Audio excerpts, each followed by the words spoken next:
para que podamos ver. Lo que vimos en la clase anterior fue, nos quedamos en prescripción. Entonces nos quedaba la parte de fiscalización.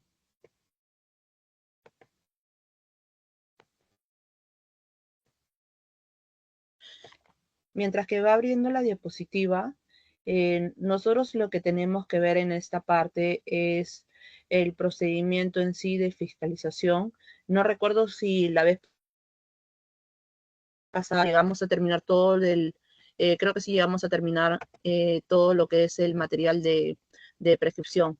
Pero lo que vamos a ver ahora en lo que es el procedimiento de fiscalización es desde cuándo inicia, cuándo termina, qué es un requerimiento, el tema de la motivación para la prórroga de este plazo. Sí, todavía no logro descargar los PPTs, estamos en esas, ahorita lo descargamos y porque estoy en otra máquina, ahorita lo descargamos y compartimos las diapositivas.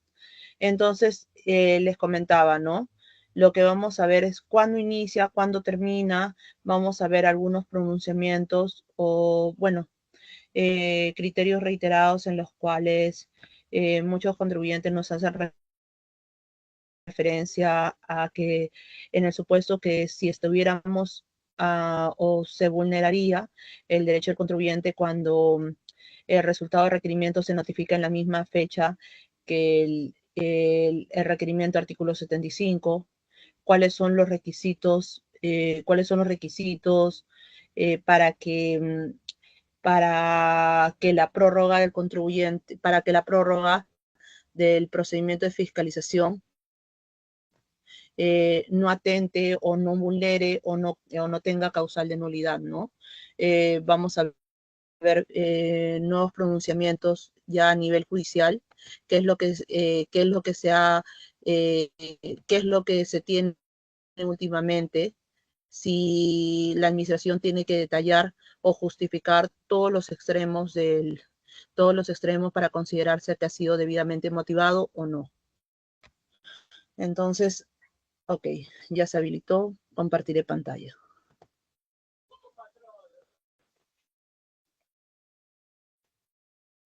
Permítanme.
Ok, ahora sí, ya estamos compartiendo pantalla. Estamos en esta parte. Sí, sí, se puede Entiendo que usar pueden Word, ver las doctora. diapositivas. ¿Qué? Sí, sí. Ya se puede ver la pantalla. Ok, genial. Entonces nos habíamos quedado, les comentaba que nos habíamos quedado en el tema de fiscalización. Por acá estamos. Ya habíamos hecho el tema de prescripción. Habíamos comentado algunos precedentes vinculantes a nivel de la Corte Suprema y ya estábamos en la etapa de determinación de la obligación tributaria. Determinación de la obligación tributaria. ¿Cómo se determina la obligación tributaria? Nosotros sabemos que según Código Tributario, la obligación tributaria en primer momento la determina, acá lo tenemos, en primer momento la determina el deudor tributario y luego la administración va a verificar, va a determinar va a verificar lo determinado por contribuyente, de no estar de acuerdo, procederá a hacer la propia determinación de la obligación tributaria, la que trae como consecuencia la emisión de una resolución de determinación. Entonces nosotros decíamos que la administración va a verificar la realización del hecho generador de la obligación tributaria. ¿Y cómo realiza la declaración o cómo determina esta obligación tributaria? ¿Cómo determina esta obligación tributaria el contribuyente? El contribuyente la determina mediante una declaración. Los tipos de declaración son declaración determinativa y declaración informativa. ¿Qué es una declaración determinativa? ¿Qué es una declaración informativa? La declaración determinativa es aquella declaración que determina la obligación tributaria. En cambio, la declaración informativa solo va a informar operaciones, ya sea suyas o la de terceros.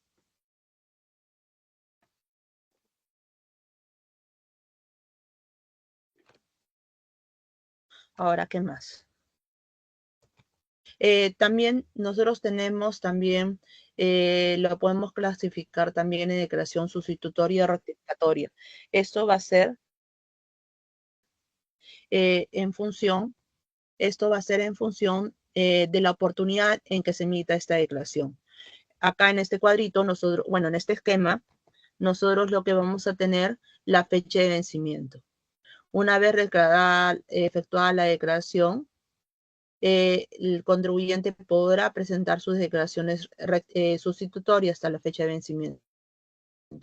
Una vez transcurrido la fecha de vencimiento, presentará sus declaraciones rectificatorias.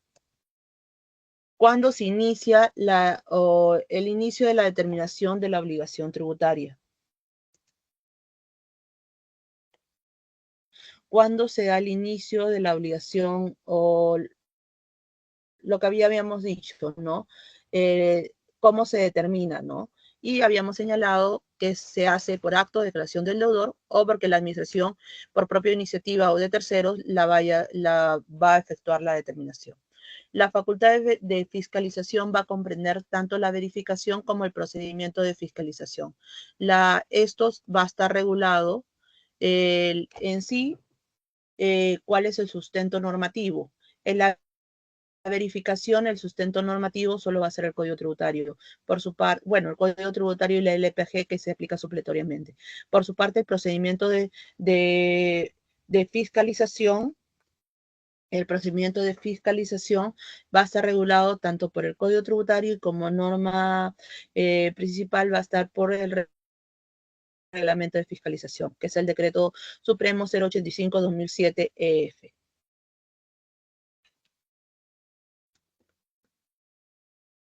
Ahora, ¿qué más? La determinación puede hacerse sobre base cierta o base presunta. ¿Cuándo se da sobre base cierta y cuándo se da sobre base presunta? La determinación se da sobre base cierta cuando se toma en cuenta los elementos existentes, los elementos que ha tomado en consideración el propio contribuyente. Por su parte, cuando se toma sobre base presunta, cuando los elementos tomados por el contribuyente para la determinación de la obligación tributaria no son fidedignos. Y por ende, no me permite de forma confiable guiarme en la determinación. Y encajan dentro de los supuestos del artículo 64. Ahora, los valores que se contemplan van a ser la resolución de determinación, la resolución de multa y la orden de pago. Estos se encuentran regulados en el propio Código Tributario. El artículo 76, el artículo 77 y el artículo 78 del Código Tributario.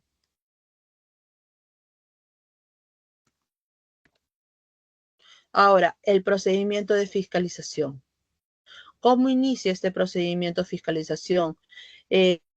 ¿Cuánto tiempo dura? El procedimiento de fiscalización va a durar un año cuando estamos hablando de una fiscalización definitiva y 6 meses cuando estamos hablando de parcial. Si fuera electrónica, estuviéramos hablando de 30 días. Ahora, acá tenemos un esquema para poder hablarlo de forma rápida y sencilla, ¿no? Cuándo se da el inicio, cuándo culmina, cuáles son los actos, para poder hablar de ello. Nosotros habíamos dicho que primero lo determina el contribuyente. ¿Cómo lo determina el contribuyente? El contribuyente lo determina mediante su PDT, ¿no? Mediante su declaración. Producto de ello, la administración verificará si lo determinado por el contribuyente es correcto o no es correcto. Ahora, ¿cómo se inicia en sí este procedimiento? ¿Cómo se inicia en sí este procedimiento de fiscalización? Se indica, o la norma hace referencia, que el inicio sea con la carta y con el primer requerimiento. Carta que presenta el agente fiscalizador y el primer requerimiento, que no necesariamente van a darse en el mismo acto, ¿no? O de forma conjunta. Ahora, el procedimiento de fiscalización, según lo que establece la norma, tiene una duración de 1 año. Nosotros decíamos que el procedimiento de fiscalización tiene una duración de 1 año, pero este procedimiento de fiscalización que decimos que tiene una duración de 1 año, el inicio, el cómputo de plazo va a darse desde el momento que yo entrego toda la información del primer requerimiento. ¿Hasta cuándo se va a dar? Hasta el plazo de 1 año, a menos que este sea prorrogado por 1 año más. Y luego vamos a ver con el tema de la prórroga, cuáles son los requisitos, cuáles son las características que tendría que tener esta carta en la cual la administración le comunica al contribuyente que va a prorrogar 1 año más esta fiscalización.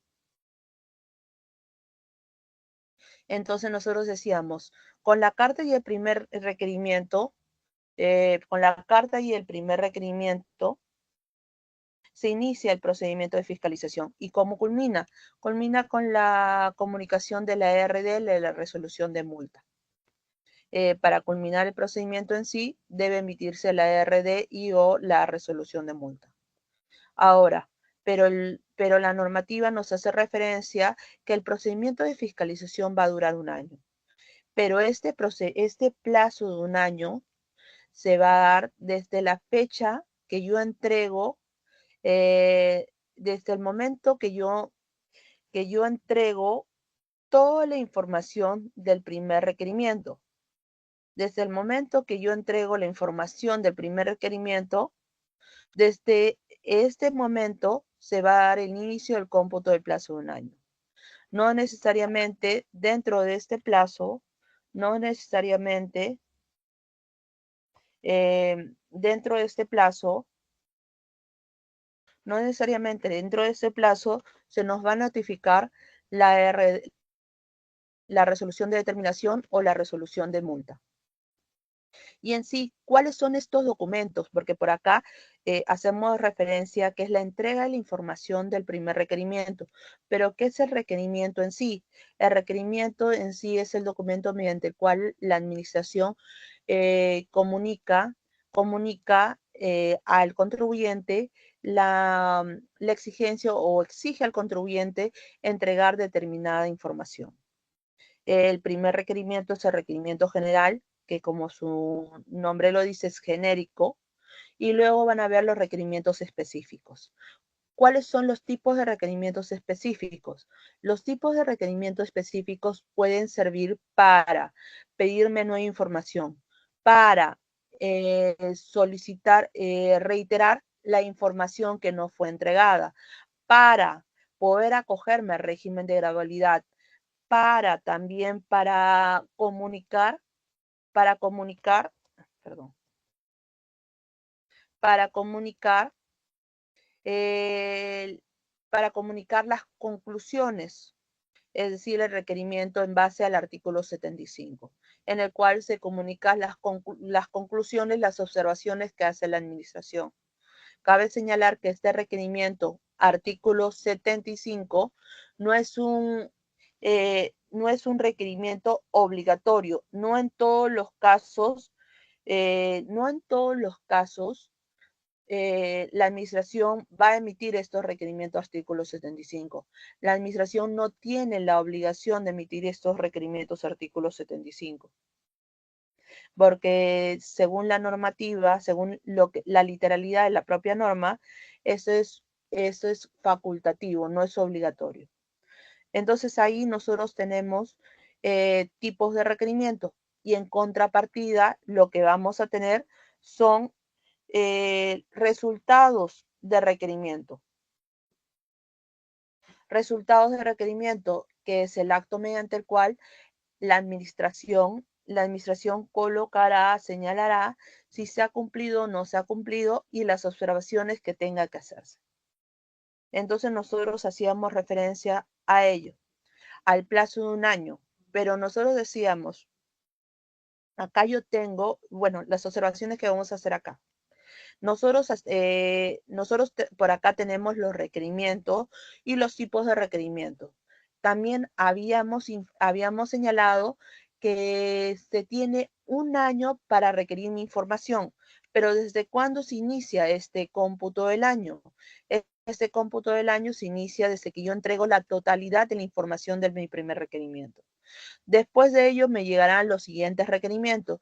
¿Hasta cuántos requerimientos me pueden llegar? No hay un número determinado. Puede llegarme 2, 3, N requerimientos. Ahora, toda la información que me requiere la administración, ¿debo presentarla o hay documentación prohibida a solicitar? ¿Existe documentación prohibida solicitar? Sí. ¿Cuál es esa documentación prohibida a solicitar?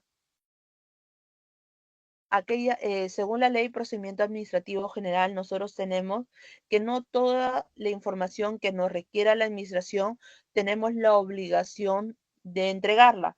Hay información que la administración no tiene, está prohibida a solicitar esa información. ¿Por qué? Porque, por ejemplo, ya fue entregada en una anterior fiscalización. Un ejemplo de ello sería, yo he tenido una fiscalización de renta en el cual me han pedido los contratos. Yo he entregado copia de los contratos y ahora tengo la fiscalización del mismo periodo, pero de IGB, donde nuevamente me están pidiendo los contratos. Pero yo en la anterior fiscalización ya entregué copia de los contratos. Entonces, aquella documentación que ya fue entregada a la administración y no ha transcurrido más de 5 años y no ha sido modificada, no tenemos la obligación de entregarlo. En este caso, lo que se hará es comunicar, que ya fue entregada esa información. Se dirá, esa información fue entregada en tal oportunidad, ¿no? O también cuando ya fue entregada en un anterior trámite, en un anterior trámite realizado por el contribuyente. Entonces nosotros acá tenemos el requerimiento, para qué sirve y si todo lo que nos requiere la administración deberíamos entregarlo. Ahora, por ahí estaríamos la documentación prohibida solicitar y ya que estábamos hablando de requerimiento, nosotros mediante este requerimiento nos van a requerir información. Nos van a requerir información que entreguemos esta información dentro de un determinado plazo. Nos van a pedir que lo entreguemos en un determinado plazo. ¿Cuándo va a ser ese plazo?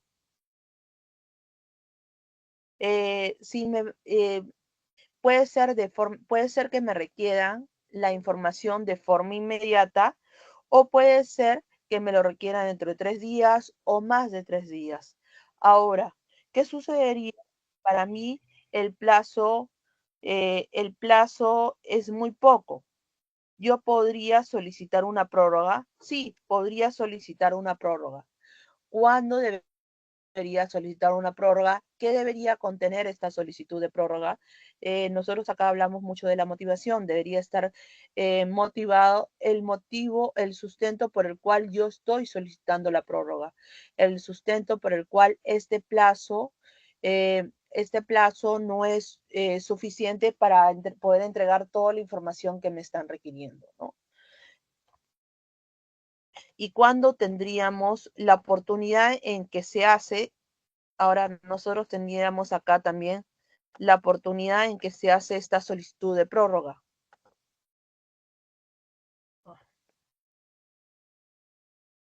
Perdone. Acá estamos. La oportunidad en la que se hace esa solicitud de prórroga. Si nosotros estamos solicitando de forma o nos están requiriendo de forma inmediata la documentación, es evidente que esta solicitud tendría que hacerse de forma inmediata en el acto, ¿no? Ya que nos están solicitando en el mismo momento. Pero si nos están dando 3 días, si nos están dando 3 días para... Permítanme. Quiero ver si se ha desconectado algo. ¿Todo bien? Ok.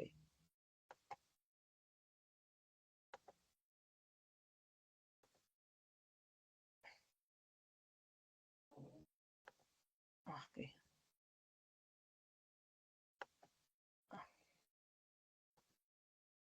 Ya. Estábamos acá. Si nos han dado 3 días para poder presentar la información, nosotros tendríamos hasta el día hábil siguiente de realizar la notificación para poder solicitar la prórroga. Caso contrario, caso que se nos haya dado más plazo, tendríamos que por lo menos dejar 3 días de cumplido lo requerido.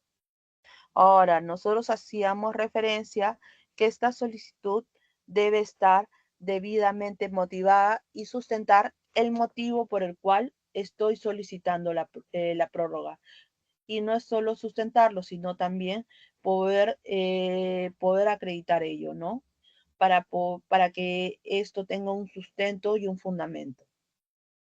Ahora, por acá también hacíamos referencia a que habían dos cosas. El requerimiento, hacíamos referencia a que había el requerimiento y el resultado del requerimiento.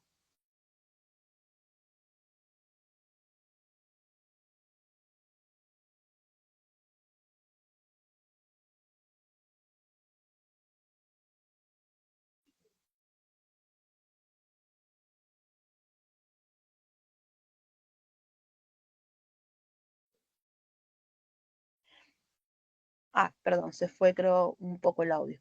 Ya, yo les hacía referencia a que teníamos dos cosas, el requerimiento y el resultado del requerimiento, ¿correcto? Y nosotros hacíamos referencia a que había casos en los cuales se daba la ocasión en los cuales la administración notificaba su resultado de requerimiento y al mismo tiempo notificaba el requerimiento artículo 75 del Código Tributario, en donde comunicaba las observaciones.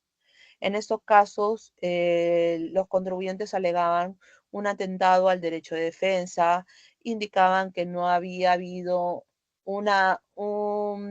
había habido en contra del debido procedimiento, entre otras vulneraciones.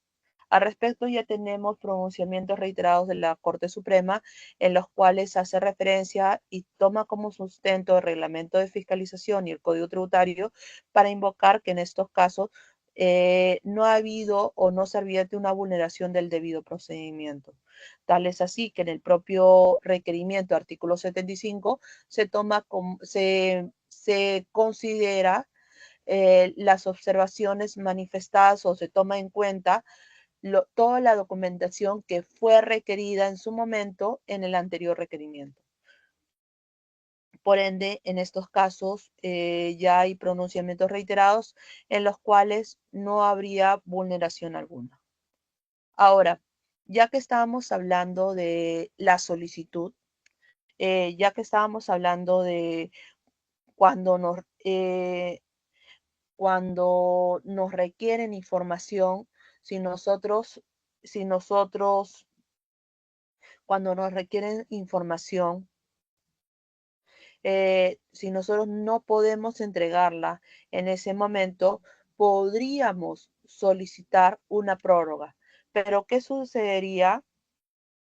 ¿Qué sucedería qué sucedería si el contribuyente presenta su prórroga, pero no obtiene una respuesta por parte de la administración?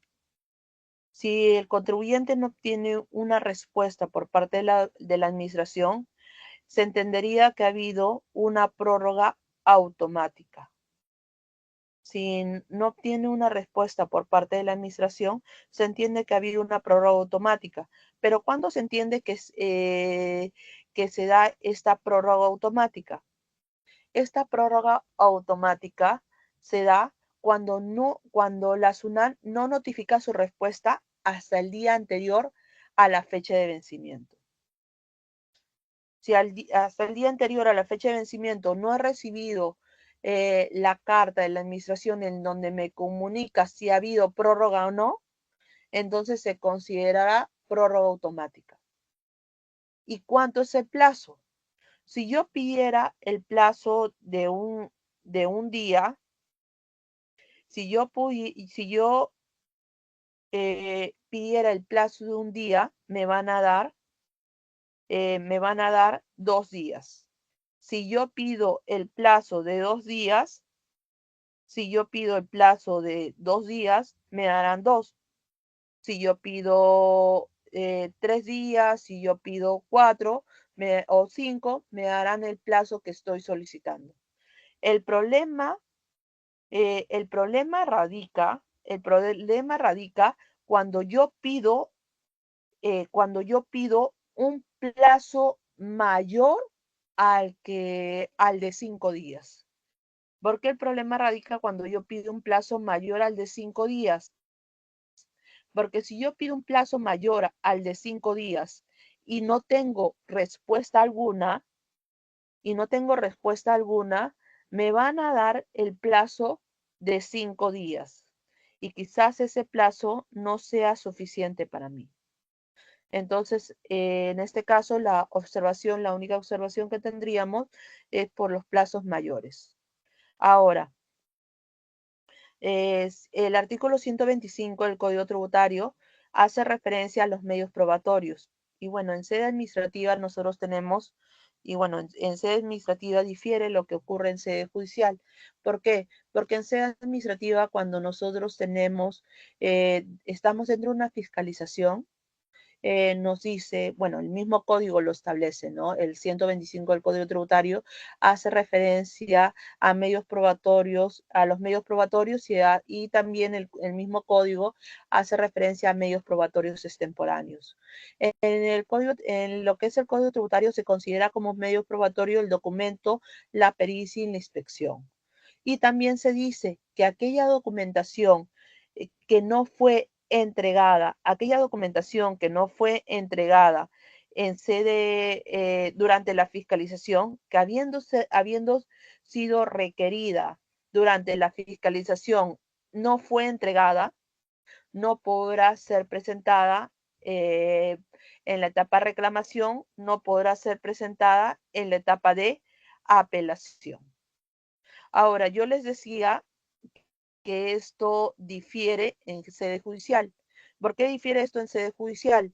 Porque en sede judicial se tiene un precedente vinculante, es decir, que ya se ha tomado un criterio en este sentido para el tratamiento de los medios probatorios eh, presentados en etapa administrativa y que han sido nuevamente presentados en etapa judicial, pero que no fueron presentados oportunamente en sede administrativa.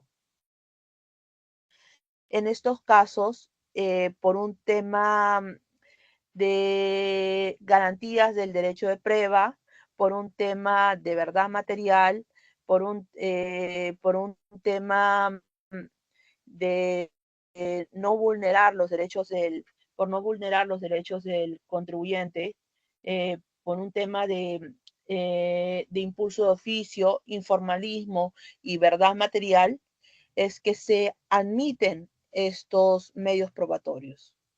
En sede administrativa, ya sea en reclamo o en apelación, le hace referencia a que como no fueron presentados en su momento y no cumplieron con pagarlo, etc., según lo que establece el Código Tributario, no pueden ser valorados.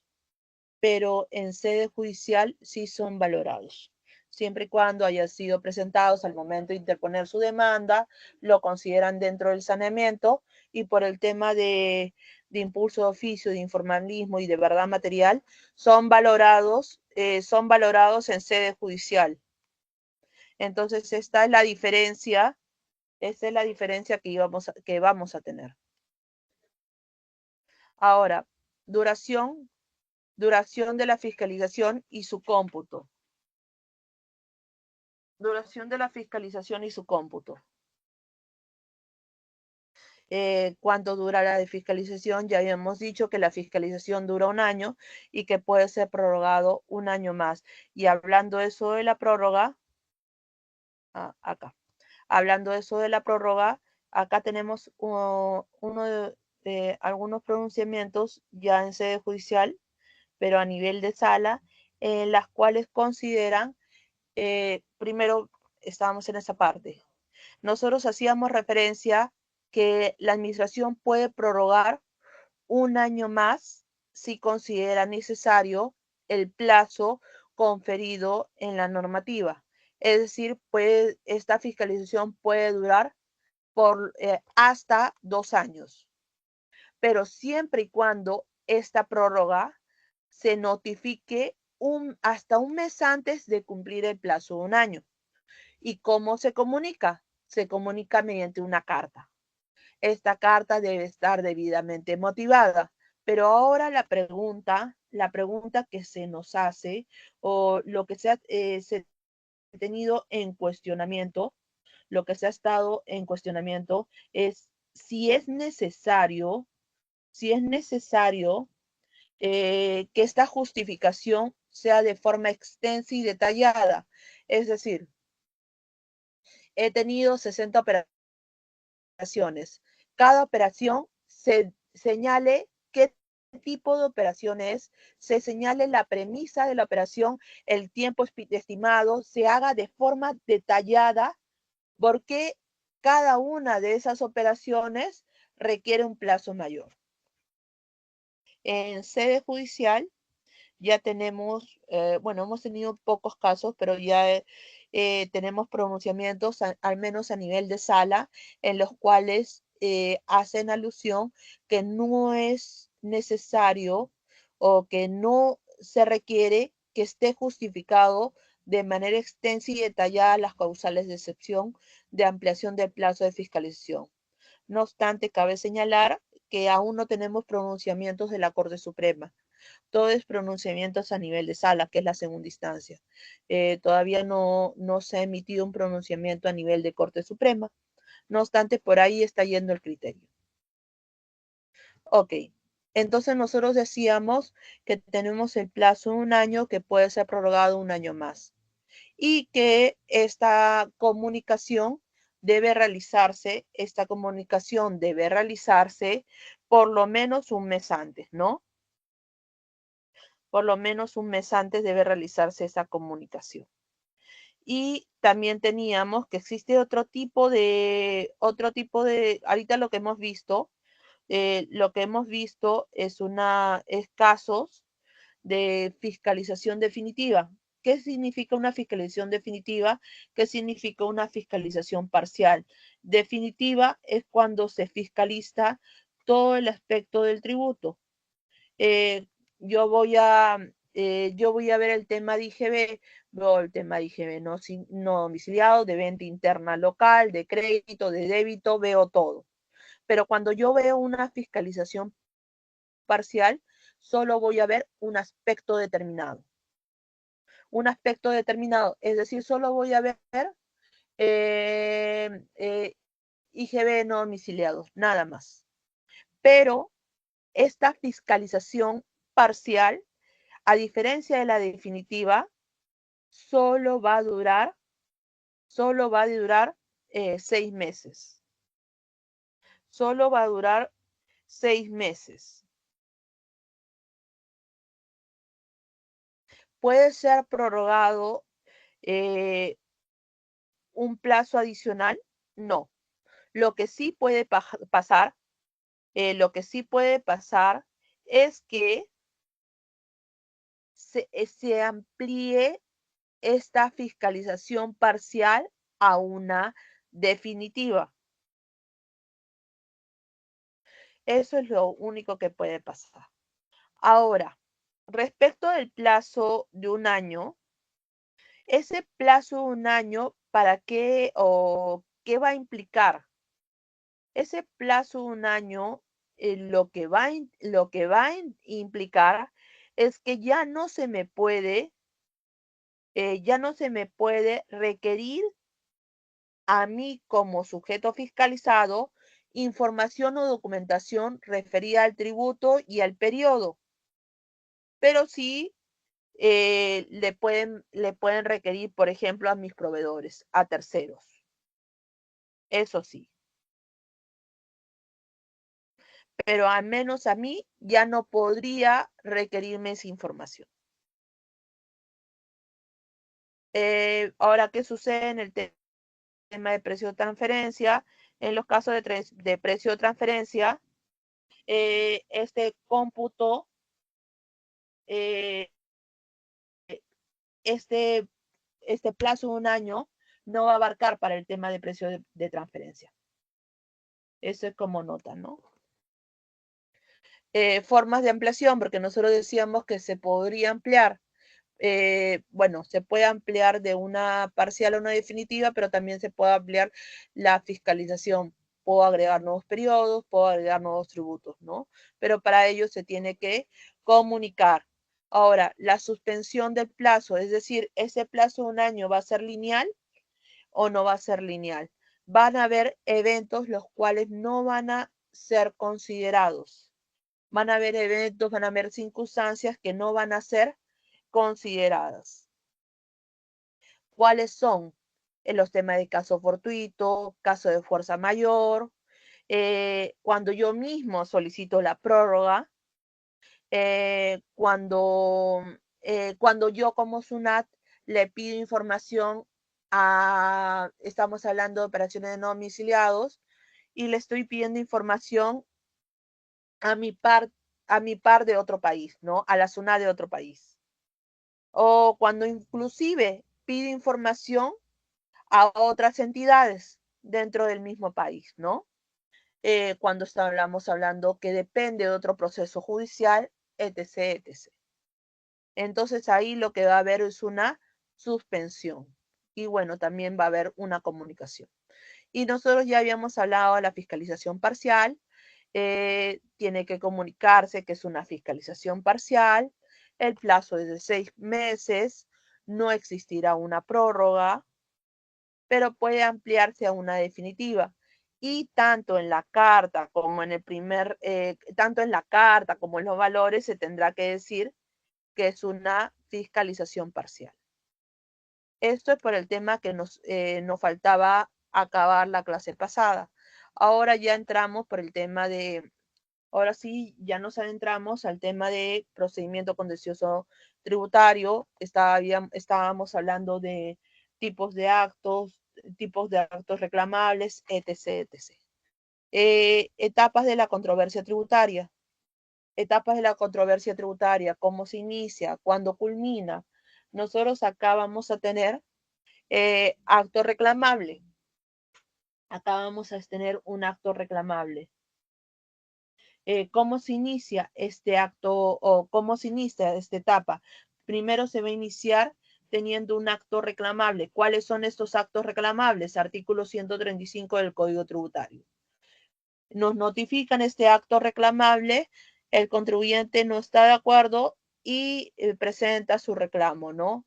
Con la presentación de reclamos se inicia el procedimiento contencioso administrativo. Cuando cuando presento mi recurso de reclamación. Como consecuencia de este recurso, como consecuencia de este reclamo, es que me van a emitir una resolución administrativa tributaria, una RI o una resolución de oficina zonal, ¿no? Como consecuencia de ello. Ahora, si yo no estoy de acuerdo, si yo no estoy de acuerdo, si yo no estoy de acuerdo con esa RI que me han impuesto, con esa resolución de oficina zonal, lo que va a pasar es que si yo no estoy de acuerdo, si yo no estoy de acuerdo con ello, lo que va a pasar es que yo voy a poder apelarlo, ¿no? Hacer esta impugnación. Una vez apelado, me notificarán la RTF. Ahora, luego ya se pasa al proceso contencioso administrativo, que ya vendría a ser la etapa judicial. Ahora, nosotros hacíamos referencia a que esta es una relación taxativa, que lo vamos a encontrar en el artículo 135 del Código Tributario. En el artículo 135 del Código Tributario encontramos los actos que son reclamables. Tendremos la orden de pago, la resolución de determinación, la resolución de multa, la resolución ficta sobre recurso no contencioso, resolución de comiso, internamiento temporal, cierre y multas sustitutorias, ¿no? Resolución de pérdida de fraccionamiento, resolución de pérdida de fraccionamiento, resolución de devolución y actos vinculados a la determinación de la obligación tributaria. Ahora, acá lo que vamos a tener es qué es una orden de pago, qué es una RD. Creo que lo habíamos hablado la clase pasada, ¿no? La diferencia. En la orden de pago es el acto mediante el cual se emite para exigir el pago determinado por el propio contribuyente. No hay determinación alguna. En cambio, en la resolución de determinación es el acto en el cual la administración comunica lo determinado por ella. Y la resolución de multa, la resolución de ficta sobre recurso no contencioso, resolución de comiso, cierre de establecimiento y sus multas sustitutorias son las sanciones como consecuencia de haber cometido una infracción. La resolución de pérdida y fraccionamiento también es un acto reclamable, así como la resolución de devolución. Y los actos vinculados con la determinación de la obligación tributaria, ¿cuál sería? Alta y baja de tributos, por ejemplo. Acá tendríamos los actos reclamables. Acá tendríamos los actos reclamables que acabamos de mencionar. Pero si nosotros hacíamos si nosotros hacemos referencia que tenemos actos reclamables, nosotros hacemos referencia que hay actos reclamables. ¿Qué pasaría en el supuesto? ¿Qué pasaría en el supuesto que yo no estaría dentro de estos actos reclamables, que yo no tengo estos actos reclamables, pero sí considero que hay una vulneración, que siento vulnerado mi derecho? Entonces podría ser el supuesto que estamos ante actos no reclamables, o puede ser también el supuesto o puede darse el supuesto también que no sea o no tenga que contemplarse dentro del Código Tributario. Acá hay dos cosas. Nosotros vamos a ver que lo que tiene que estar contemplado, que lo que hay una transgresión a los derechos del contribuyente, a los derechos del deudor tributario, si nosotros estamos hablando que esto está dentro de la esfera tributaria, nosotros y no estamos de acuerdo con ello, vamos a tener que reclamar. Caso contrario, que no se pudiera impugnar porque no es un acto reclamable, podría ir por un remedio procesal que vendría a ser la queja. Ahora, si yo considero que esto no es es un acto meramente administrativo, ya me tendría que ir por la LPAG, ¿no? Recurso de reconsideración y todo lo demás. Por ejemplo, ¿cuáles son los actos que no son reclamables? Lo que no están contemplados, ¿cuáles son los actos no reclamables? Los actos no reclamables, los actos no reclamables son los que no están considerados en el artículo 135. ¿Y cuáles son estos actos no considerados en el artículo 135? Por ejemplo, si yo, un ejemplo, ¿no? Acabamos de ver el tema de fiscalización. Acabamos de ver el tema de fiscalización. Y nosotros decimos,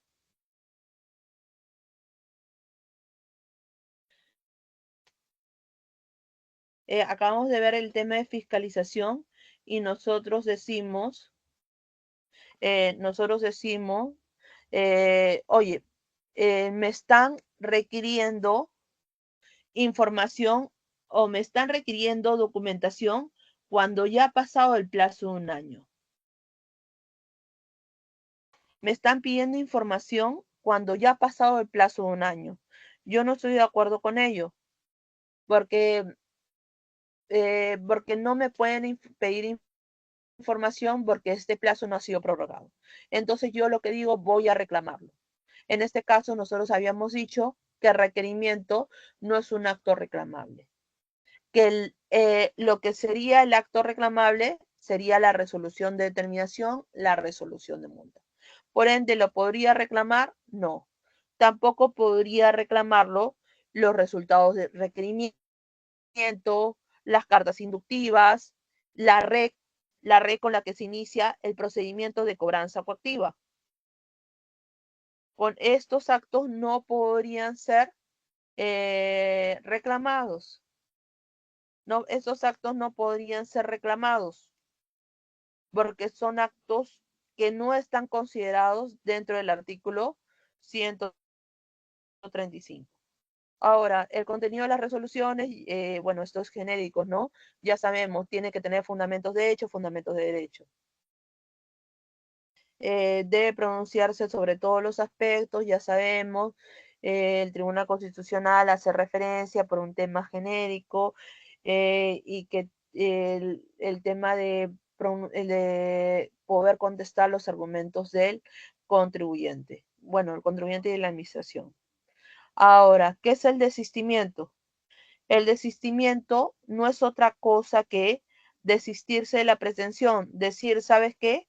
Ya no estoy de acuerdo con lo que estaba diciendo. Yo creo que en esta oportunidad la administración sí tiene la razón, ¿no? Entonces, en el desistimiento, yo me desisto de la pretensión, pero ¿eso qué va a implicar? Cuando yo me estoy desistiendo, cuando yo me estoy desistiendo de la pretensión, ¿a qué hace referencia? Con el desistimiento, yo estoy diciendo, ¿sabes qué? Yo ya no estoy de acuerdo con este recurso impugnatorio. Un ejemplo, ¿qué pasaría si yo he presentado un reclamo y no me ha agradado cómo está mi reclamo? ¿Podría volver a presentarlo? ¿Podría desistirme y luego presentarlo de forma mejor fundamentado? No, no podría. Con el desistimiento, yo me desisto de la pretensión. ¿Y cuál es la pretensión? La pretensión es impugnar. La pretensión es impugnar, es manifestar mi disconformidad del referido acto. Una vez desistido, ya no podría pretender nuevamente impugnarlo. El desistimiento es facultativo y el desistimiento tiene que ser legalizado. Aspectos inimpugnables. ¿Cuáles son esos aspectos inimpugnables? Los aspectos inimpugnables, el artículo 147 te dice o hace referencia que hay aspectos en los cuales no podrán ser apelados. ¿Y cuáles son esos aspectos que no pueden ser apelados? Habiendo si nosotros tenemos la RD, nosotros sabemos que al día de hoy la resolución de determinación contiene las observaciones que ha hecho contiene las observaciones que ha hecho la administración. Pongamos que nos han emitido una RD con reparos. Han reparado la causalidad, provisión de cobranza dudosa y el tema de utilidades. Y yo decido impugnar la causalidad y la provisión, pero no impugno las utilidades. ¿Qué va a pasar ahí? Yo decido impugnar la causalidad, impugnar la provisión, pero no decido impugnar las utilidades. Yo digo, ¿sabes qué? Está de acuerdo. Pero luego sale algún pronunciamiento en la cual hay sustento para impugnar las utilidades. Yo digo, ¿sabes qué? Me hubieran dado la razón. Una vez que ya ha sido resuelto el reclamo, yo digo, ¿sabes qué? Lo voy a apelar. Apelo todo. En este caso, como no fue reclamado, no podrá ser apelado ese extremo.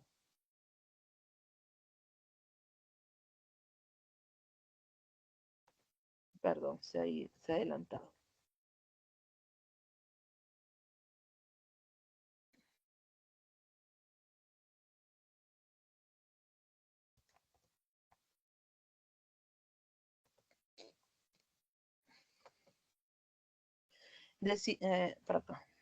Decíamos, como no fue reclamado, no podrá ser apelado de este extremo. Luego, los requisitos de admisibilidad son requisitos formales que se deben cumplir, ¿no? Que se entiende por escrito fundamentado, petitorio, fundamentos de hecho, fundamentos de derecho. Ahora, existe plazo para poder impugnarlo. Nosotros sabemos que la normativa me establece un plazo, ¿no? En sí, lo que me establece es qué va a pasar cuando tengo una resolución de determinación, cuánto es el plazo para poder impugnarlo. Cuando yo tengo una resolución de determinación, una resolución de multa,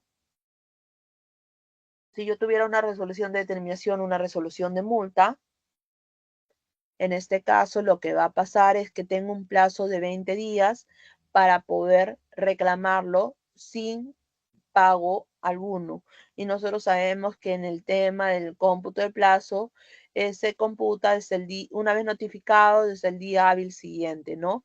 Cuento los 20 días, de lunes a viernes sin contar los feriados. Ahora, vencido el plazo, ¿voy a poder impugnarlo? Claro está, vencido el plazo, voy a poder impugnarlo, pero para ello me van a pedir el pago previo, es decir, que pague la deuda o que la afiance o que la garantice. Ahora, también lo que me van a pedir, ¿qué sucede si yo tengo un determinado valor, una RD, y solo lo voy a impugnar de forma parcial? Voy a tener que pagar la parte que no esté impugnada. La orden de pago. ¿Qué sucede con la orden de pago? En la orden de pago lo que va a pasar,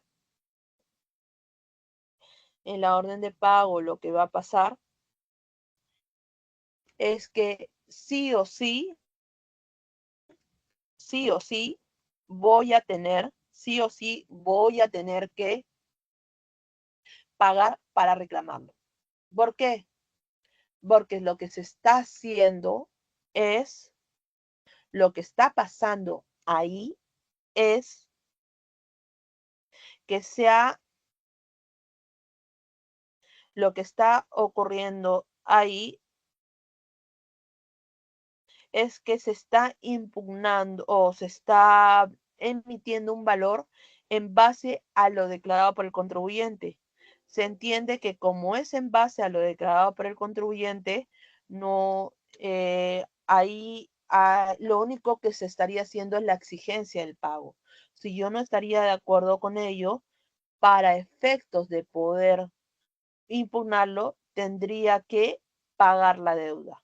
Pero acá nosotros decimos, hay una excepción. ¿Y cuál es esa excepción? La excepción sería cuando es manifiestamente improcedente. En los casos en los cuales no requiero pago alguno, es cuando se considera que es manifiestamente improcedente. Y cuando estamos dentro de un, ¿cuál es, mejor dicho, y cuando se ha reclamado dentro de los 20 días? La pregunta que nosotros nos haríamos, ¿cuándo se considera que es manifiestamente improcedente? ¿Existe una lista taxativa? Y la respuesta es que no existe una lista taxativa de cuándo se considera que es manifiestamente improcedente. Lo que hay es por un tema de criterios, ¿no? Ya reiterados. Por ejemplo, cuando yo tengo una declaración original, yo había declarado 1000 y realmente no era 1000. ¿Cuánto era? Era 100. Entonces, en estos casos, eh, sería una vez que surta efecto esta rectificatoria, voy a tener como sustento que realmente no deberían exigir el pago de 1000, sino de 100. Y si la orden de pago es de 1000, sería manifiestamente improcedente esta cobranza, ¿no? Porque realmente no debo 1000, lo que yo debo es 100. Ahora, ¿qué más? También puede darse cuando ya está prescrita la deuda, en los casos que ya la deuda está prescrita.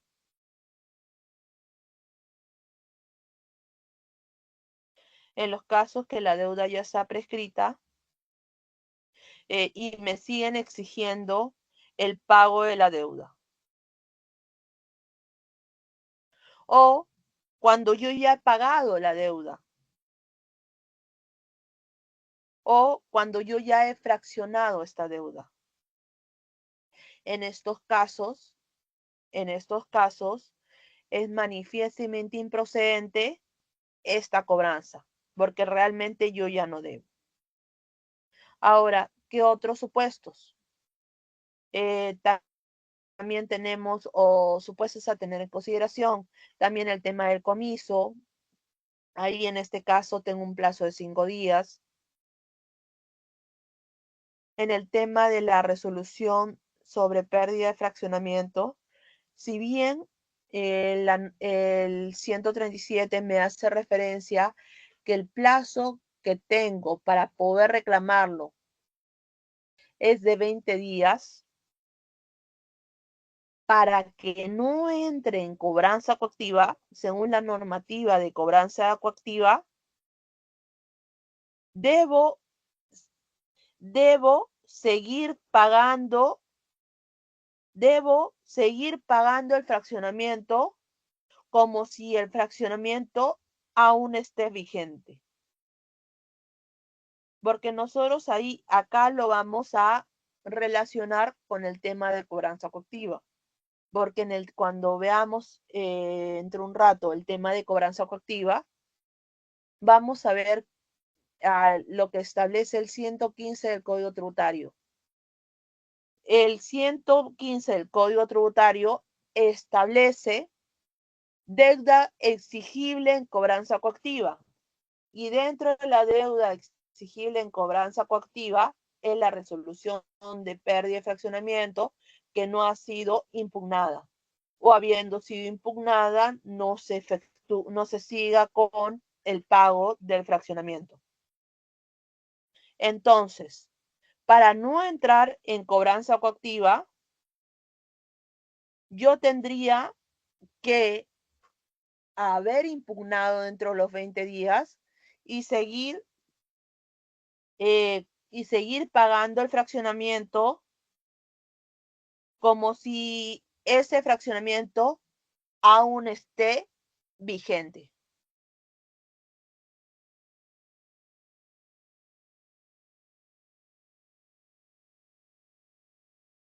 ¿Qué más? El tema de resolución de comiso, internamiento temporal de vehículos. Ese es el plazo va a ser de 5 días hábiles. Actos vinculados con la determinación de la obligación tributaria. El plazo va a ser de 20 días.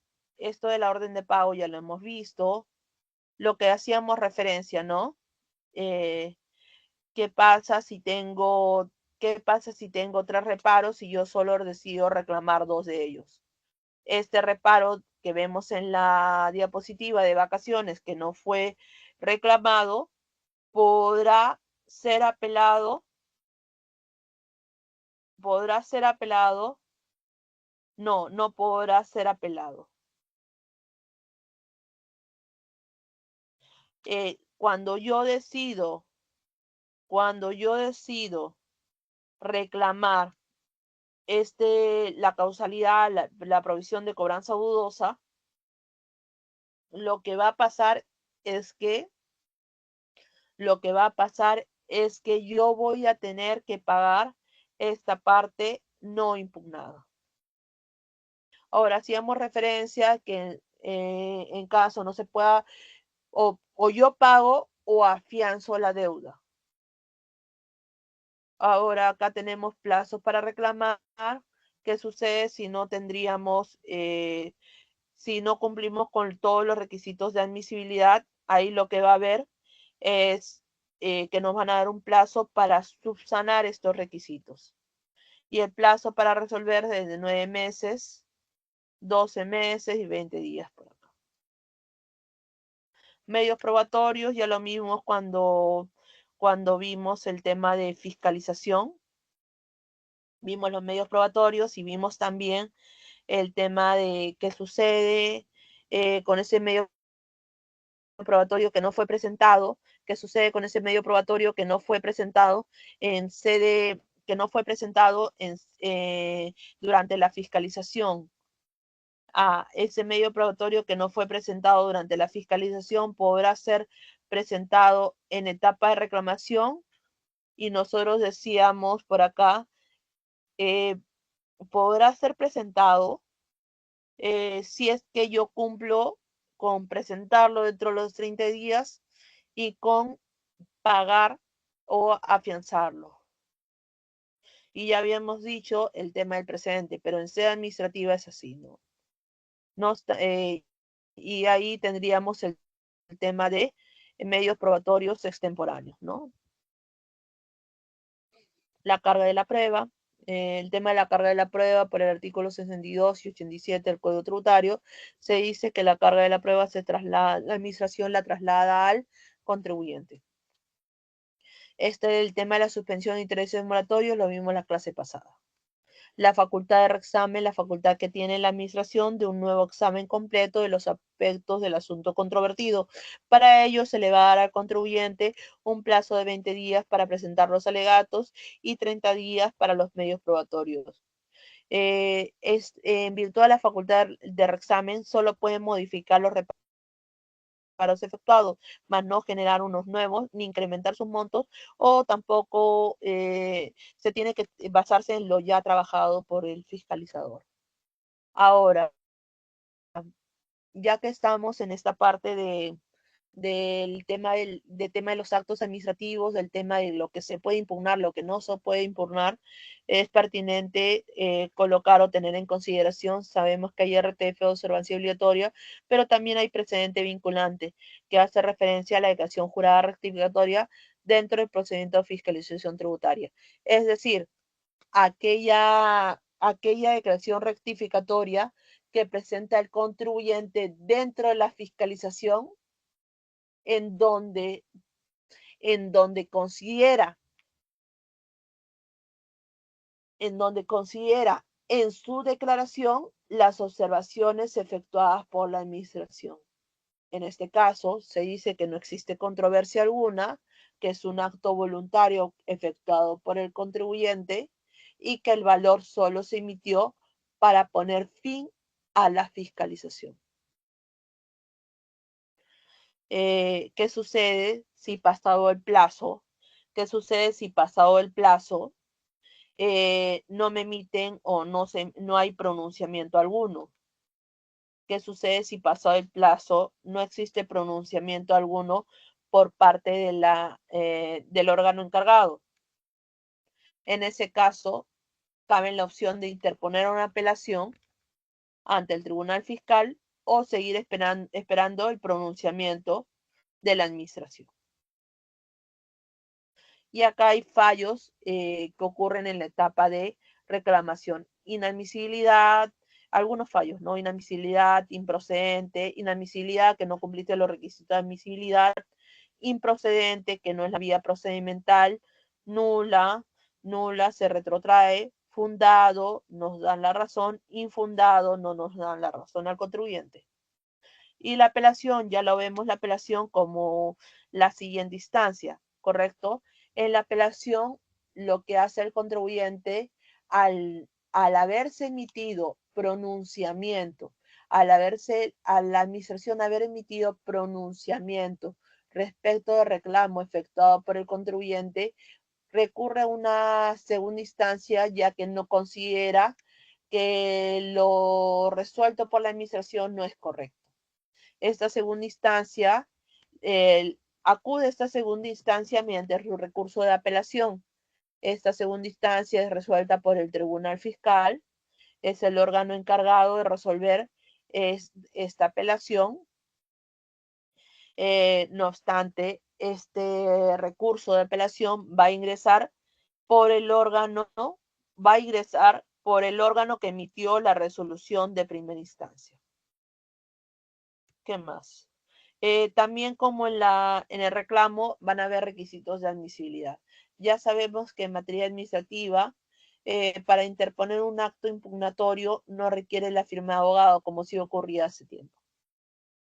Inadmisible por caducidad. ¿Qué es inadmisible por caducidad? Nosotros habíamos dicho que el reclamo teníamos un plazo, ¿correcto? Nosotros habíamos dicho que para poder reclamar, nosotros teníamos un plazo, pero que vencido ese plazo, nosotros podríamos,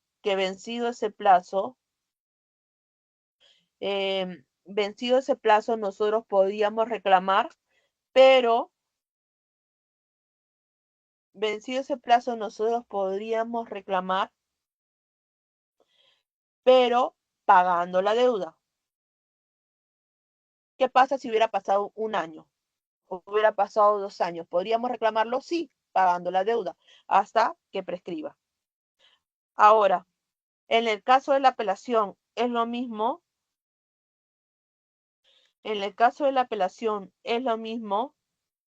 En el caso de la apelación, nosotros tenemos un plazo de 15 días para poder apelarlo. Pasado el plazo de 15 días, yo podré apelarlo, sí. Podré apelarlo. Pero voy a requerir, o van a requerir, que pague o que en su caso se garantice. Entonces, en el caso de apelación, este plazo va a ser, me van a requerir el pago de la obligación tributaria una vez vencido el plazo de los 15 días. Pero, ¿qué va a pasar si yo lo apelo después de un año? Aunque lo pague, me lo van a aceptar y ahí lo que vamos a tener es, tú si lo apelas dentro de los 15 días, no pagas nada. Si lo apelas pasando los 15 días, tienes que pagarlo, pero siempre y cuando esto se dé dentro de los 6 meses. Pasado los 6 meses, tendríamos un inadmisible, no podría ser considerado.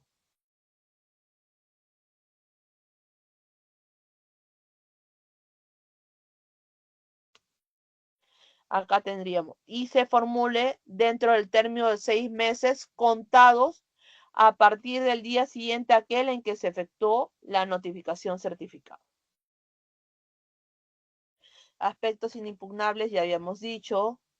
El plazo, a diferencia de lo que ocurre en reclamos, en este caso es el plazo de 12 meses y 18 meses.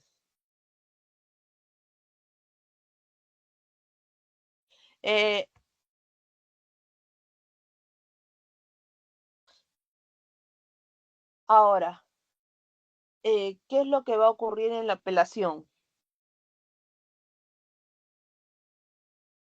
¿Qué es lo que va a ocurrir en la apelación? En la apelación, lo que va a pasar es que, a diferencia de lo que ocurre en el reclamo, en la apelación va a haber una etapa que se va a llamar informe oral. ¿Qué es el informe oral? En el informe oral,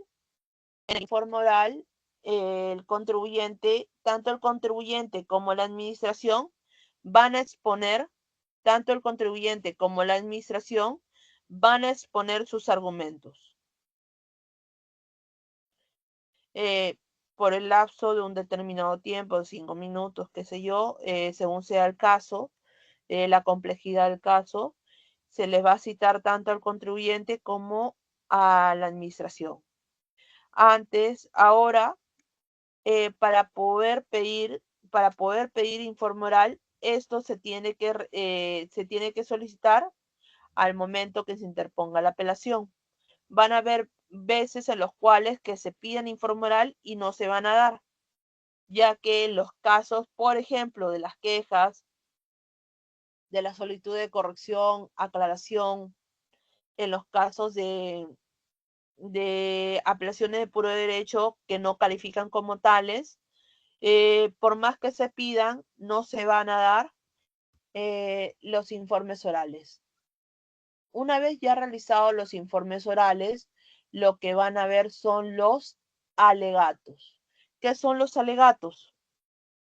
Los alegatos es lo expresado de forma verbal.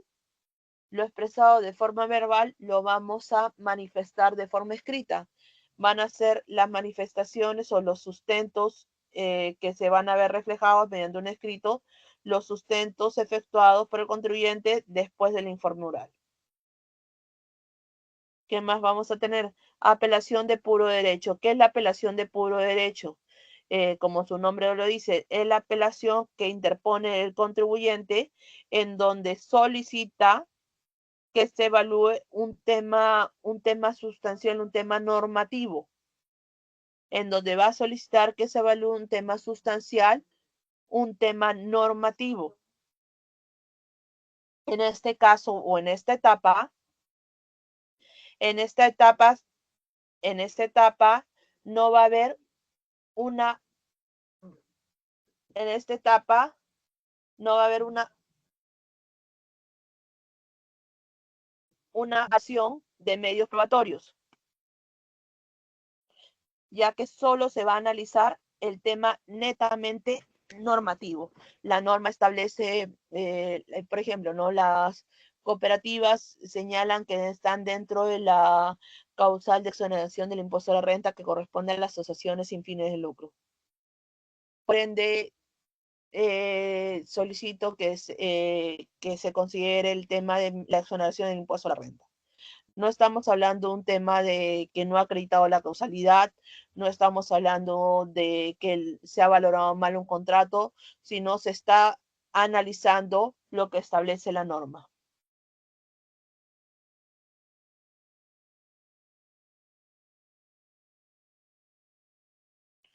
¿Qué es una resolución de cumplimiento? Una resolución de cumplimiento, y creo que esto lo vimos la clase pasada cuando vimos un poco de interés moratorio para poder hablar de ello. La resolución de cumplimiento, una vez que ya se ha emitido o ya se ha resuelto la apelación, y la cual se da mediante una RTF, una vez que ya se ha resuelto la apelación, hay veces en las cuales,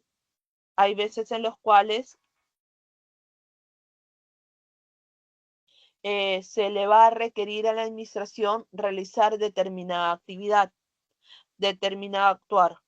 Mediante esta RTF se le requiere a la administración, por ejemplo, reliquidar la deuda tributaria. Se le requiere volver a evaluar un medio probatorio.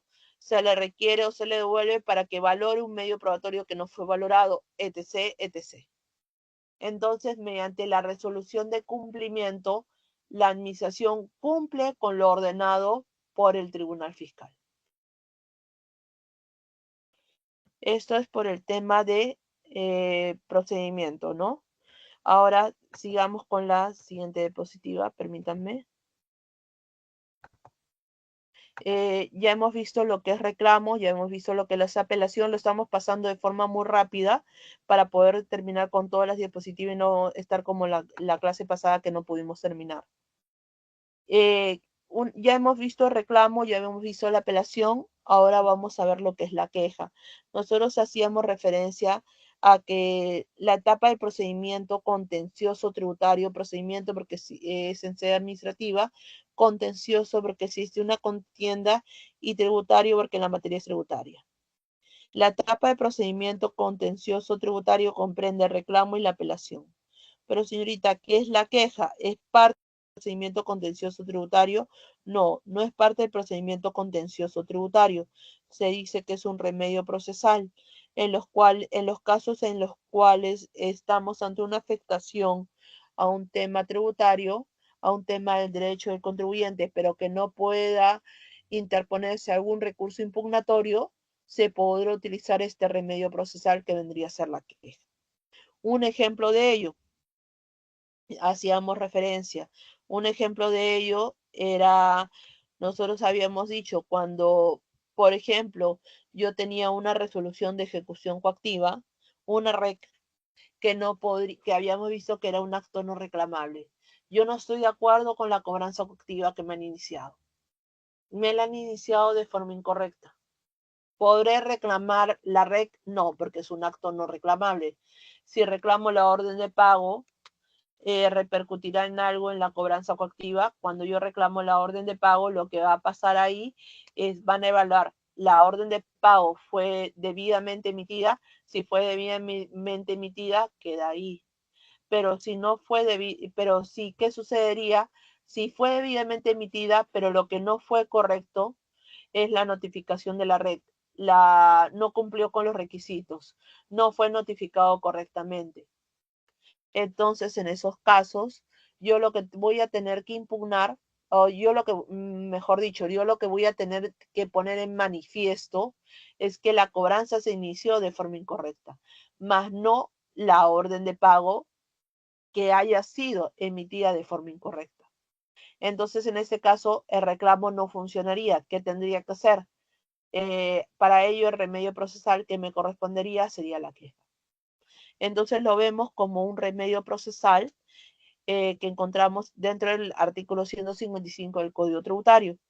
Si yo me voy a quejar contra la actuación de SUNAT, ¿ante quién me quejo? Ante el Tribunal Fiscal. Si me voy a quejar ante la actuación del Tribunal Fiscal, ¿ante quién me quejo? Ante el MEF. Las áreas encargadas para lo que es las áreas encargadas para resolver esa queja vendría a ser la oficina de queja del Tribunal Fiscal y en el caso del Tribunal Fiscal vendría a ser el MEF, ¿no? De las quejas respecto del Tribunal Fiscal. El plazo para presentar la queja es hasta que se encuentre vulnerado el derecho. Y ahora sí, entrábamos por el tema de cobranza coactiva. ¿Cómo se inicia esta cobranza? ¿Cuándo se da el inicio de esta cobranza? ¿Cuáles son los actos que se considera deuda o cuáles son las deudas exigibles en cobranza coactiva? Para comenzar, el procedimiento de cobranza coactiva es el procedimiento o emana de la facultad de la administración que tiene para exigir el cobro de la deuda tributaria. ¿Mediante quién lo va a hacer? ¿O quién es el encargado de dirigir ello? El encargado de dirigir ello va a ser el ejecutor coactivo. ¿Cuáles son las etapas? ¿Cómo va a ser este procedimiento? Para ello nosotros presentamos nuestra declaración y lo que vamos a tener que tener en consideración acá es deuda exigible y deuda exigible en cobranza coactiva. ¿Qué es deuda exigible? ¿Qué es deuda exigible en cobranza coactiva? Deuda exigible, artículo 3 del Código Tributario, lo vimos el día de ayer, La deuda exigible es una vez efectuado el vencimiento. Se considerará deuda exigible y correrán todo el tema de los intereses, ¿no? Cosa distinta que deuda exigible en cobranza coactiva. ¿Qué vendría a ser deuda exigible en cobranza coactiva? Y ahí nos íbamos por el artículo 115 del Código Tributario. Dentro del artículo 115 del Código Tributario, nosotros vamos a tener diferentes supuestos. Vamos a tener, por ejemplo, ¿qué sucede con la resolución de determinación, la resolución de multa? En caso de la resolución de determinación, en caso de la resolución de multa, cuando se considerará deuda exigible en cobranza coactiva. Se considerará deuda exigible en cobranza coactiva aquella que no haya sido reclamada, no haya sido apelada, o habiendo sido reclamada o apelada, esta se realizó con posterioridad al plazo establecido en la norma. ¿Y cuál es ese plazo establecido en la norma? Que es de 20 días para el reclamo y 15 días para la apelación. Porque nosotros habíamos dicho que para no pagar se tiene que reclamar dentro de los 20 o apelar dentro de los 15, ¿no? Para cada una de las etapas. Entonces, será deuda exigible en cobranza coactiva aquella que no fue reclamada, no fue apelada, o habiendo sido reclamada o apelada, esto se realizó con posterioridad al plazo de 20 días para el reclamo o 15 días para la apelación. Y lo que habíamos visto, lo que habíamos comentado para el tema de fraccionamiento. ¿Se acuerdan que para el tema de fraccionamiento habíamos hecho referencia que para poder reclamar un fraccionamiento y no entrar en cobranza coactiva, yo debí seguir pagando fraccionamiento? Entonces, ¿cuándo yo entraré en cobranza coactiva? Cuando no reclamé la pérdida o cuando habiéndolo reclamado, no seguí pagando el fraccionamiento. O cuando la reclamé con posterioridad a los 20 días. En cambio, en la orden de pago nosotros dijimos, la orden de pago sí o sí tiene que ser, la orden de pago sí o sí tiene que ser pagada para poder ser impugnada. Eso señalamos, ¿se acuerdan? Salvo la excepción. Entonces, para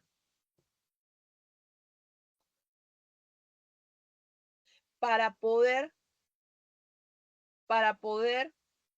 entrar, ¿cuál sería considerado deuda exigible? Perdón, a veces se va. Acá. En la orden de pago.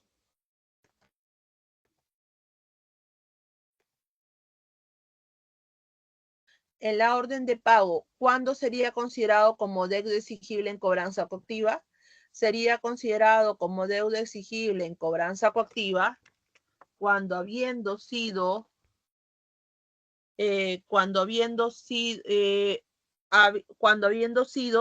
notificada conforme, una vez que ha sido notificada conforme a ley la orden de pago. Solo requerirá eso para que pueda entrar en cobranza coactiva.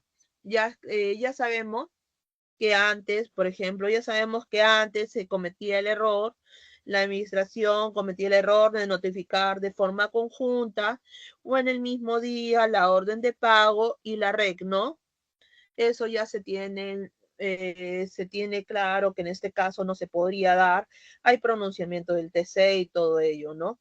Entonces, para que encontrarnos en un supuesto legítimo, lo que tendría que pasar es que la orden de pago y la REC no se notifiquen el mismo día, no se notifiquen de forma conjunta. Eso es por el tema de la orden de pago. ¿Qué más? Eso es por el tema de deuda exigible en cobranza coactiva. ¿Y qué más tenemos? Ay, perdone.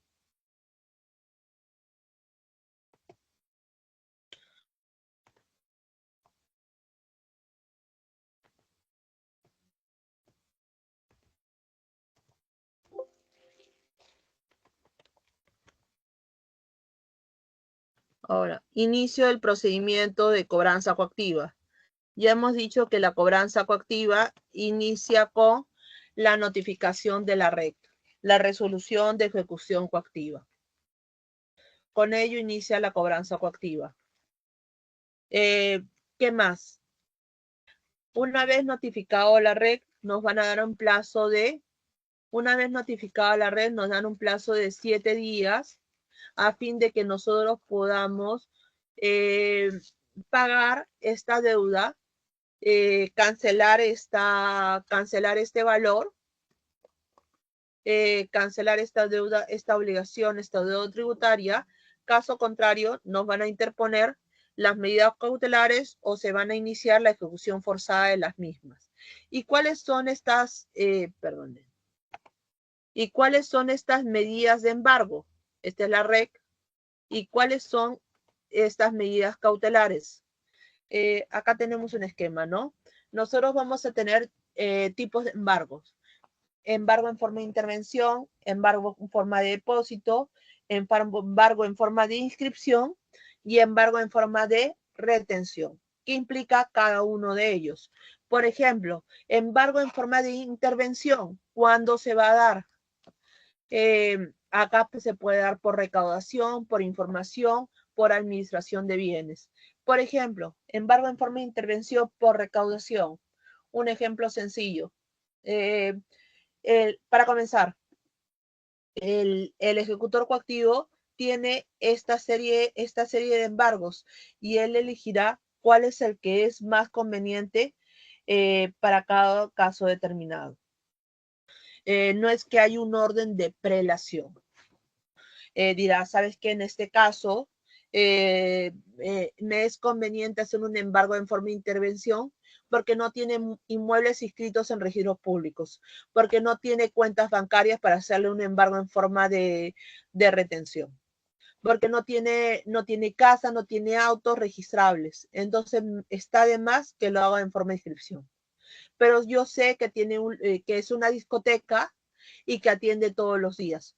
Pero como el monto es ínfimo, cobra por entrada 20 soles y le pagan en efectivo. No tiene cuentas con mayor movimiento.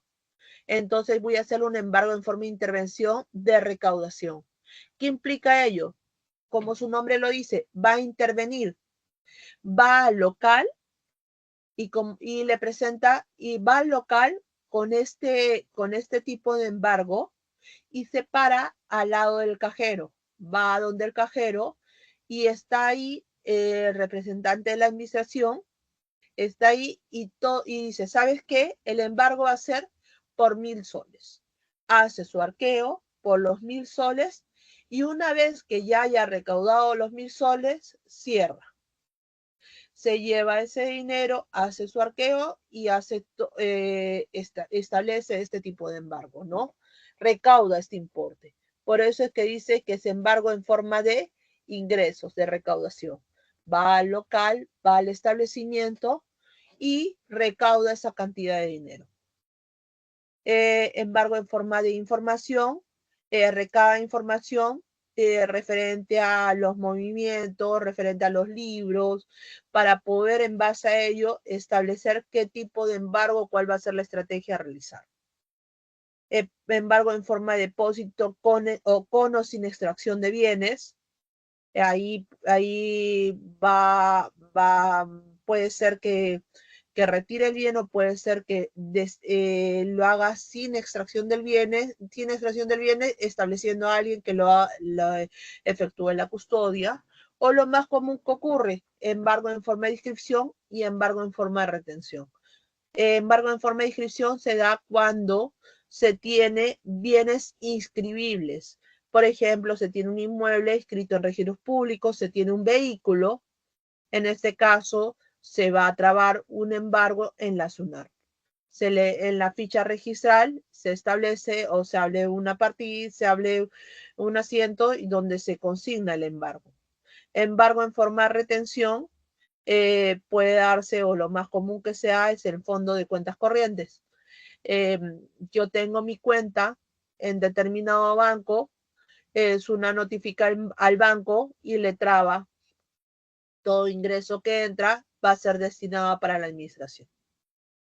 Entonces hay este tipo de embargos y quién va a determinar qué embargo se va a utilizar en cada caso determinado va a ser el ejecutor coactivo, ¿no?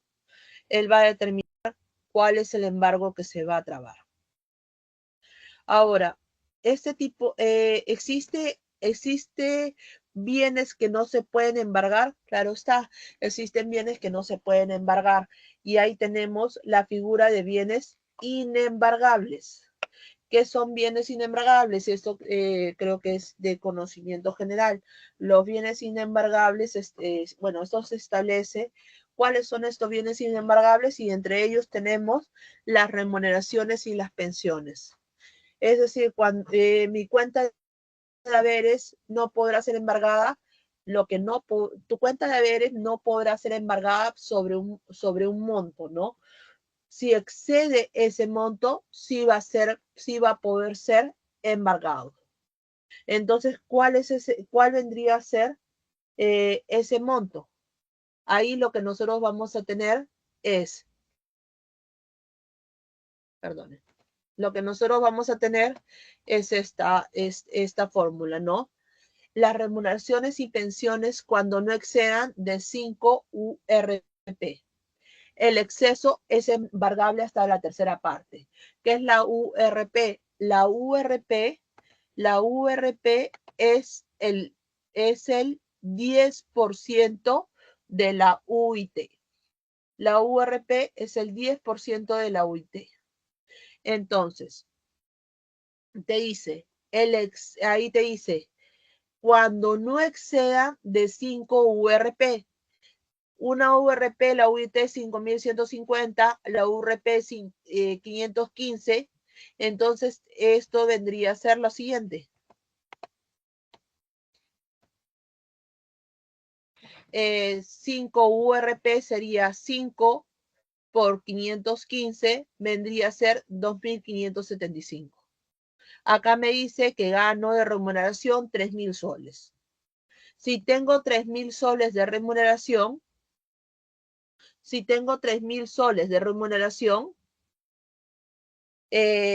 no podrán embargarme el exceso de los 2.575, no, la tercera parte del exceso de los 2.575, es decir, 3.000 menos 2.575. ¿Cuánto sería? 425. Esto entre tres. Es decir, solo podrán embargarme 141.6 soles. 141.6. Esos solo me podrán embargar el exceso. Y bueno, se estuvo en cuestionamiento durante un tiempo, porque el tema de los trabajadores en planillas no había discrepancia. Luego lo que entró en discrepancia era qué sucedía, qué iba a suceder con los trabajadores, o qué sucedía con los trabajadores que, que emitían recibos por horarios. En ese caso también iba a considerarse este tema de los bienes inembargables o no se iba a considerar. Y bueno, ya hay pronunciamientos inclusive de la propia administración que considera que ese tratamiento también es para la renta de cuarta categoría. Ahora, ¿qué más tenemos? Ahora, otro punto importante a tener en consideración, ¿cuál vendría a ser? Otro punto importante es cuando ocurren los embargos. Nosotros habíamos dicho, hay diferentes tipos de embargos y habíamos comentado el embargo en forma de retención del fondo de cuentas corrientes. Y para ello decíamos que habían bienes inembargables. Ahora, ¿qué sucedería si se da embargo en forma de inscripción? Porque tengo un bien inscrito en registros públicos. Entonces, ¿qué sucedería si yo, por ejemplo, yo tengo el bien inscrito en registros públicos? Yo soy el deudor, pero todavía SUNAT no me ha trabado ningún tipo de embargo. SUNAT no me ha trabado ningún tipo de embargo.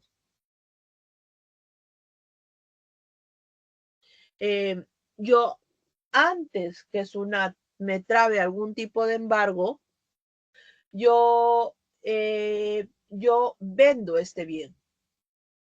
Deciden comprarme este bien, este vehículo, pero lo hacemos mediante documento con firma legalizada, porque no es obligatorio elevarlo a registros públicos. Lo hacemos mediante documento con firma legalizada. Pasa el tiempo y yo sigo sin pagar a SUNAT. Pasa el tiempo y sigo sin pagar a SUNAT. Entonces SUNAT lo que me dice, te voy a trabar un embargo. Yo sigo sin pagar a tu inmueble, a tu vehículo. Te voy a embargar tu vehículo. Pero ese vehículo ya no me pertenece a mí. Yo ya lo vendí y tengo mi contrato. SUNAT lo que hace es trabar un embargo, porque yo sigo apareciendo en registros públicos, como si fuera la propietaria del vehículo. Como sigo apareciendo en registros públicos, como si fuera la propietaria, SUNAT me traba este embargo. ¿Y qué pasa cuando me traba el embargo? Cuando me traba el embargo va a implicar que en cualquier momento pueda rematar el bien. Lo que hace SUNAT es pone sus avisos de remate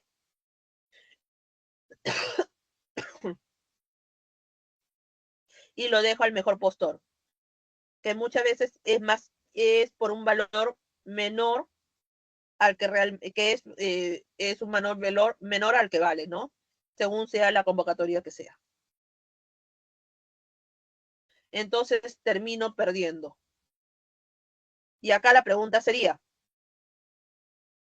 o sea, a mí, que yo ya lo vendí el bien, me da igual, porque yo ya lo vendí. Yo le he hecho firmar un documento o tenemos un documento que ya no soy el propietario, un documento de fecha cierta.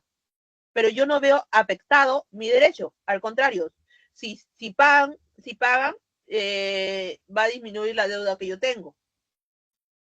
Entonces, ahí lo que va a tener que verse es la figura de intervención excluyente de propiedad.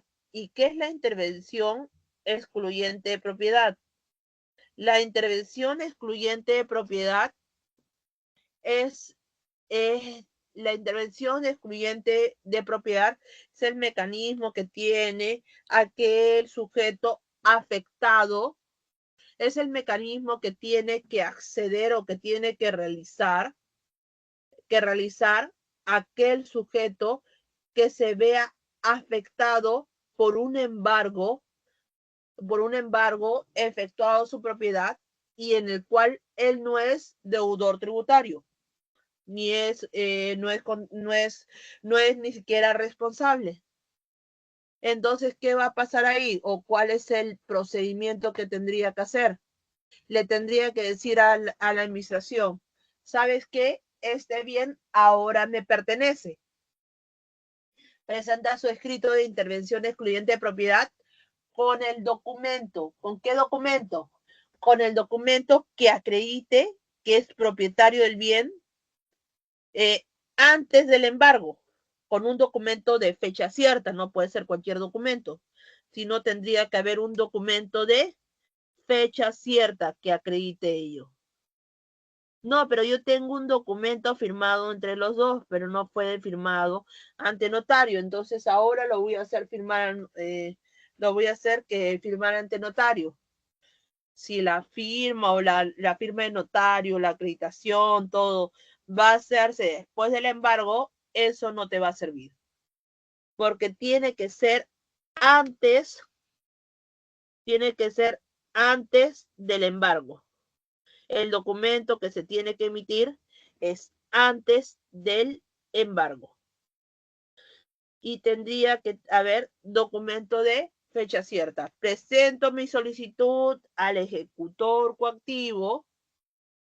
El ejecutor lo que le va a hacer, es, le va a hacer que efectúe sus descargos el deudor tributario, pero si el deudor tributario no efectúa descargo alguno, el ejecutor coactivo deberá emitir pronunciamiento.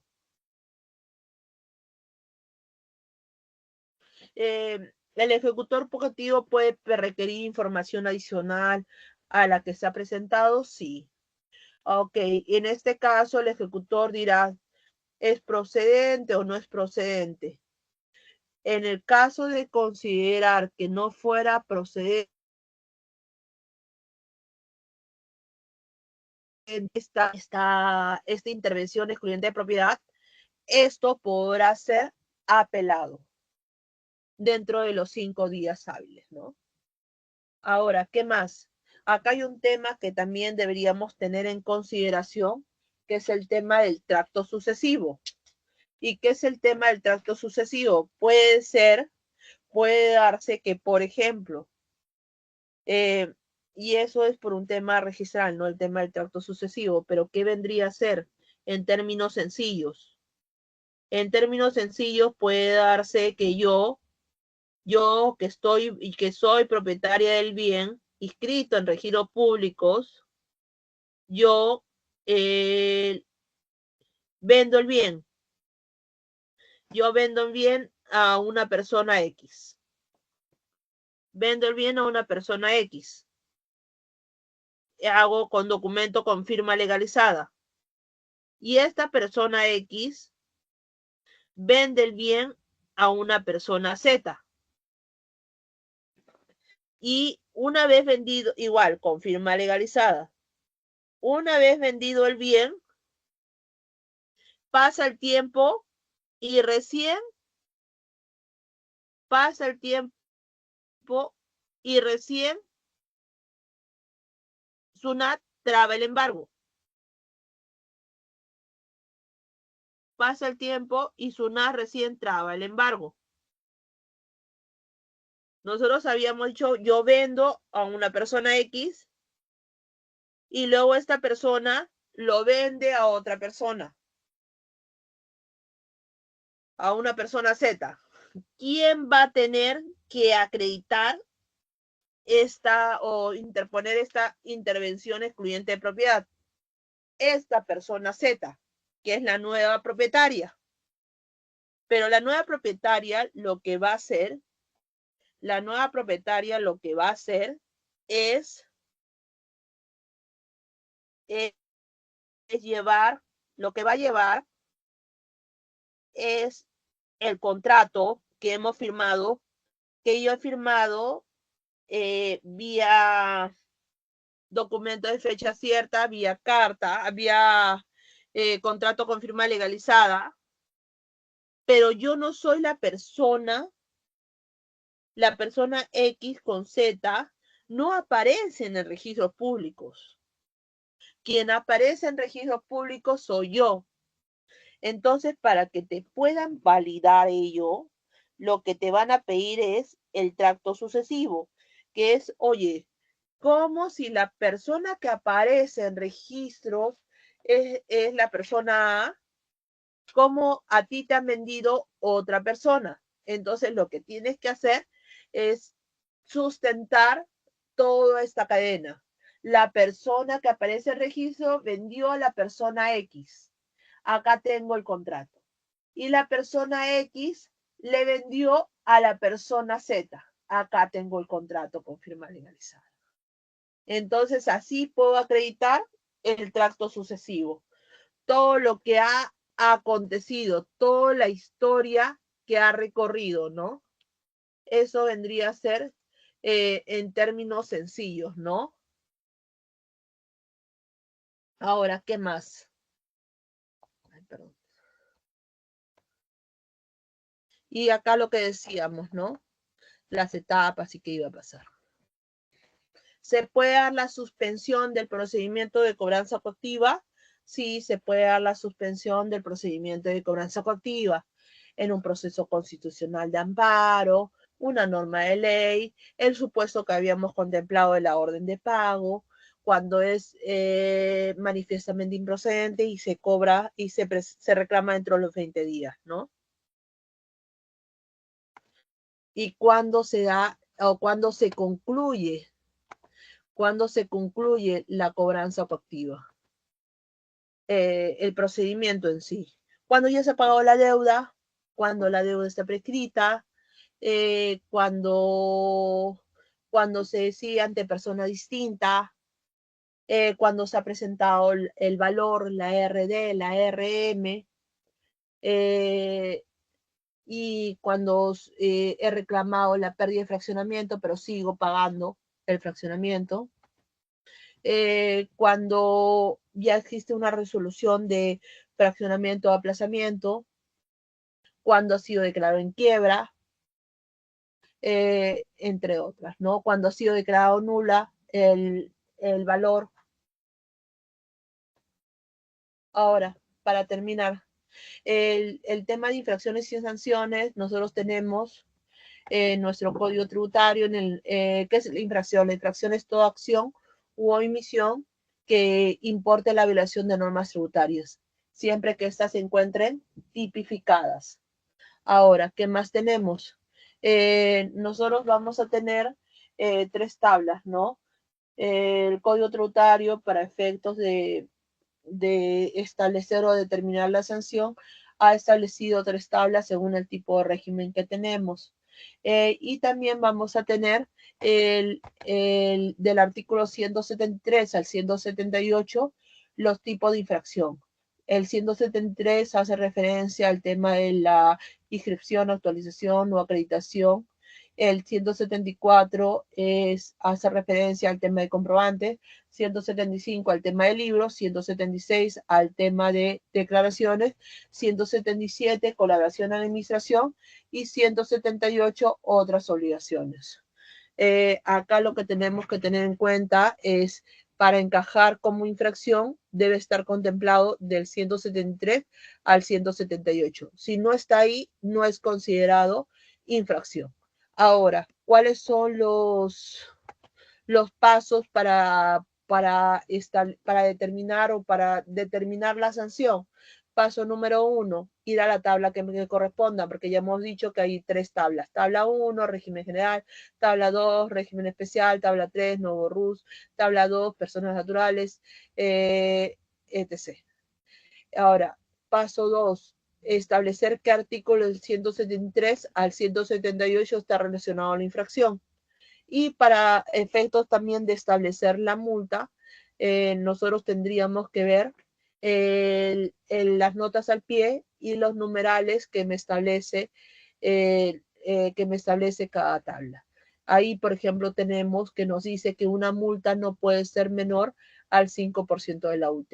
O también te hace referencia a supuestos, ¿no? Por ejemplo, cuando ésta se determina en base a ingresos netos y estuviéramos en el caso del 177 numeral 1, por ejemplo, la multa no puede ser menor al 10% de la UIT. Ahí por eso es importante ver las notas al pie y ver los numerales y también los guiones que establece cada tabla.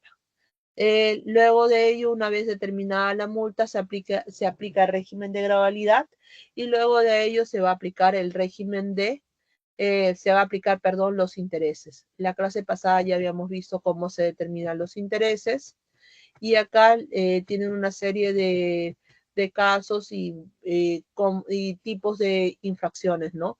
Por el tema de tiempo ya no nos da la oportunidad de poder hacer cada una de las infracciones, pero por ahí tienen en su diapositiva para que lo puedan visualizar.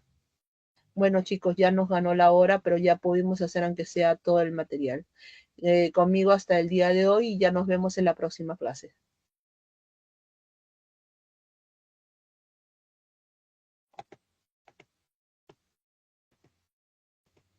Gracias, chicos. Entonces nos volvemos a ver el día viernes. Gracias.